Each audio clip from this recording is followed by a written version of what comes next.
Section 10, red flag identity theft rules. Look, we all know what identity theft is. I'm sure some of us have experienced it, right? It's not fun. And DMV is concerned that if we're doing our own financing, people may come in with other people's identities and try to buy vehicles, basically with stolen money. And so if you're going to do financing, you got to come up with a red flag identity theft program. Now, you can buy these online, or I can tell you how to do it in about 45 seconds on a blank sheet of paper. So let's start with that. Take a blank sheet of paper, at the top you write red flag identity theft program, and then list maybe 5 to 10 red flags, warning signs that something about this deal's a little fishy. Maybe they don't look like their ID, something's a little strange. That would be a red flag. And at the bottom of your red flag program, what's your action plan? What are you gonna do if you discover a red flag? So if you scroll on down to the next page, it says there at the top, identifying red flags. All right, this is a list that literally you could copy out of the book and cut and paste it and put it in your red flag program, think warning signs to look for. And a little bit further down, let's see, the third paragraph down, responding to red flags. That's kind of your action plan items.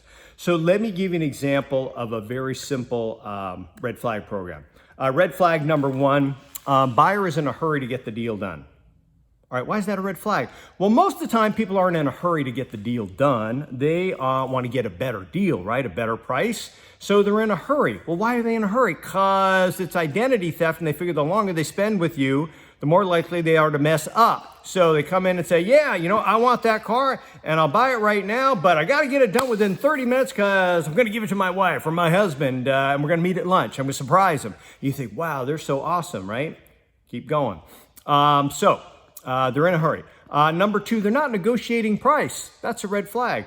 Generally, people try to get a little better deal, right? So they're not negotiating price. How come? Because it's not their money. It's easy to spend somebody else's money, and the longer they spend there and the more they get involved in negotiating, the more chance to slip up. So they're in a hurry, they're not negotiating price, and then you ask for their ID.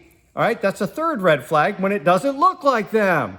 Okay, now you got to stop here a minute. You can't go, wow, this is the best day ever. They want to get it done in a hurry and they're willing to pay full price. Woo! Here's another red flag. If it seems too good to be true, it probably is too good to be true. Well, that's probably what's going on here. So you need to slow the deal down and ask them, how come you don't look like your photo ID? I mean, did you lose 300 pounds? Was there a terrible accident? I mean, something. And if you don't like the answer, don't do the deal.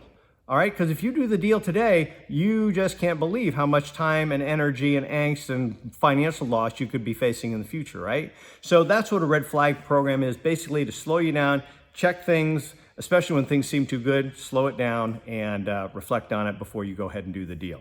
All right, let's scroll on down now to section 11, which will be mandatory warranties, GPS, and fair market value decals.